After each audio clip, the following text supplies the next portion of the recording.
Hey, salut les crypto-lovers, c'est Weltemer et bienvenue pour l'édition du 22 du 7 2024 du petit journal des cryptos.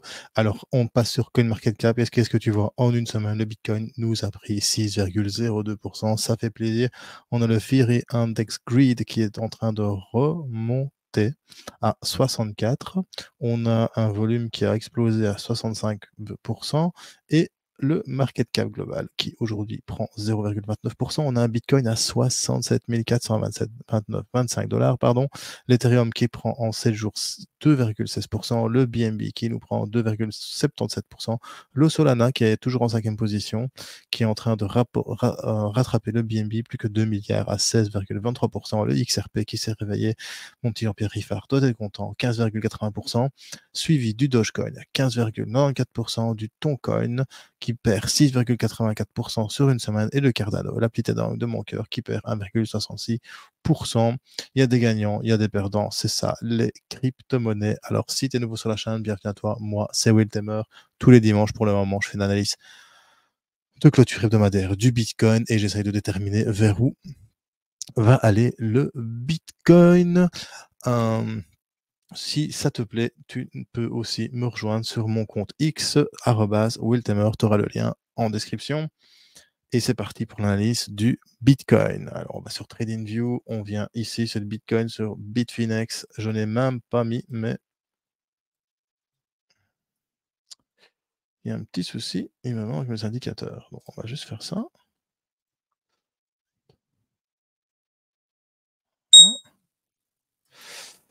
Ça, c'est mon setup trading. Ce n'est pas le bon, mais c'est pas grave. Donc voilà, alors qu'est-ce qu'on voit sur cette semaine? Nous avons eu la semaine dernière une grosse semaine de hausse précédée d'une semaine de hausse aussi ici. Donc on voit vraiment que le marché a bien rebondi ici sur les 55 937 dollars, qu'il est en train de remonter. On commence la semaine un peu en décision, c'est normal, on vient de prendre beaucoup. Est-ce que maintenant le marché va vendre tous ses gains? Parce que bon, on a quand même fait une augmentation en 2 semaines qui est assez significative. On a fait quasiment en 2 semaines 20%. N'oublions pas que maintenant, il y a les institutionnels qui sont dans le game et 20% pour les institutionnels, c'est beaucoup. Conclusion, il serait tenté de revendre pour faire chuter le Bitcoin, pour racheter plus bas et pour faire du profit en achat-vente. C'est comme ça que ça se passe avec les institutionnels, en tout cas les traders professionnels. Alors, on va repasser sur celle-ci, voilà. Donc ça, c'est du weekly. Donc on va ici analyser cette petite bougie. Mais avant toute chose, on revient en arrière. Voilà, hop. Encore une fois, mince, pardon. Voilà, j'enregistre d'un coup mes vidéos, les gars. Donc hop. On va passer sur Poloniex. Voilà. Alors, je ne sais pas si vous vous souvenez, la semaine dernière, je vous avais dit, ben voilà, moi c'est ma vision des choses. Elle est ici en verte. Voilà, donc on va faire un petit replay. Tac, tac, tac, tac. On était où la semaine dernière? On était dimanche, on était lundi quand j'ai fait la vidéo. Voilà. Donc voilà, je vous avais fait, moi, c'est ma petite vision du Bitcoin pour le moment. Comment est-ce que je le vois venir chercher le dernier top? J'avais mis une résistance au Golden Pocket qui se situe entre le 61,8 et 65% de Fibonacci. J'avais dit que voilà, on allait monter, peut-être résister ici, redescendre sur les 50% de Fibo, un peu patienter sur la zone des 61,8 et 65%, la briquer et venir chercher les 78% de Fibo, redescendre et repartir à la hausse. Que s'est-il passé tout simplement? Alors, on a monté, hop, on a chuté, tu vois qu'on est revenu quand même.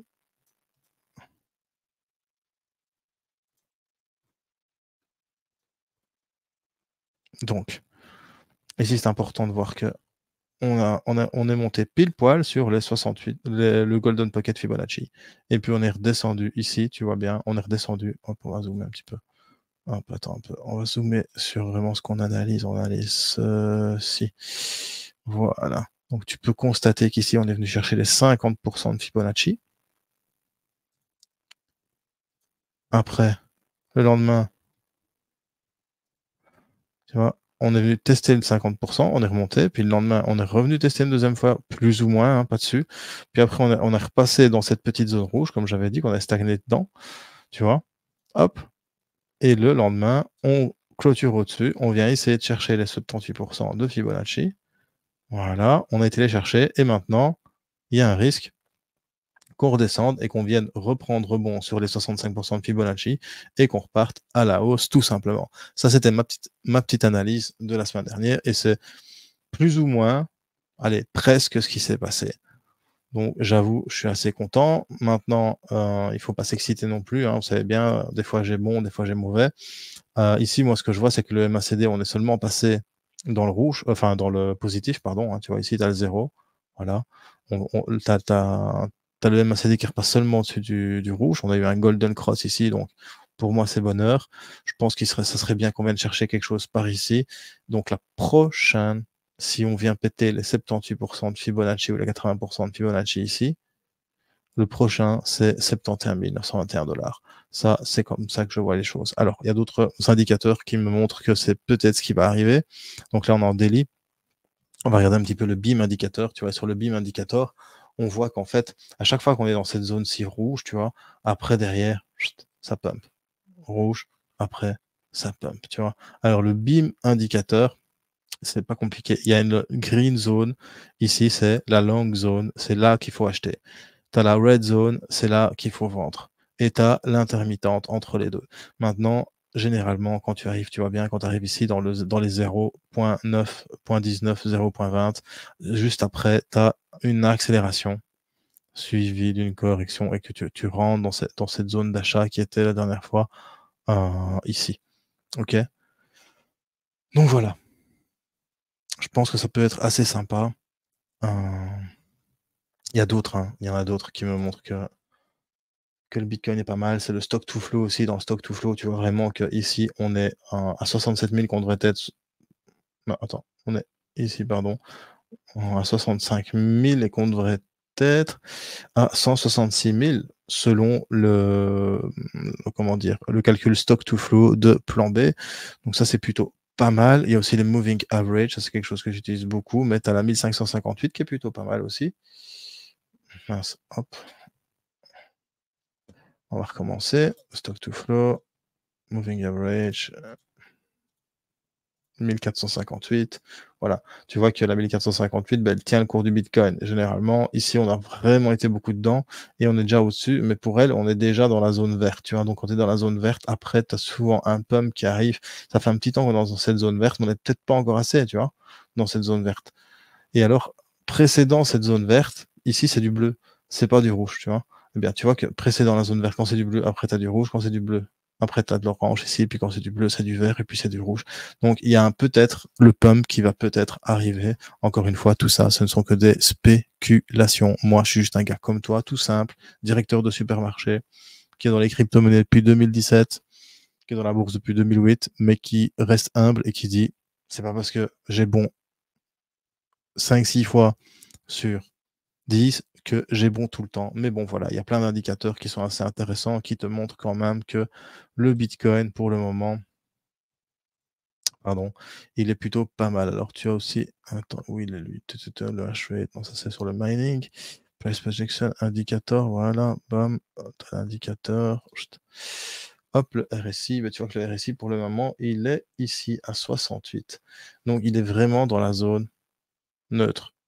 Donc, il y a vraiment moyen que le RSI passe dans le sang. Ça pourrait être vraiment sympa.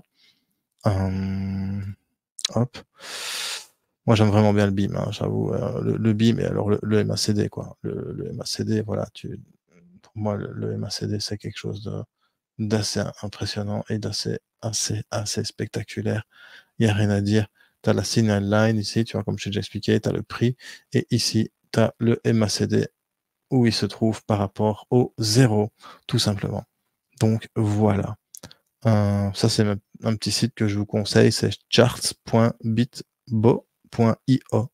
C'est vraiment sympa. Je vous mets ça en description si ça vous intéresse, les bros. Voilà.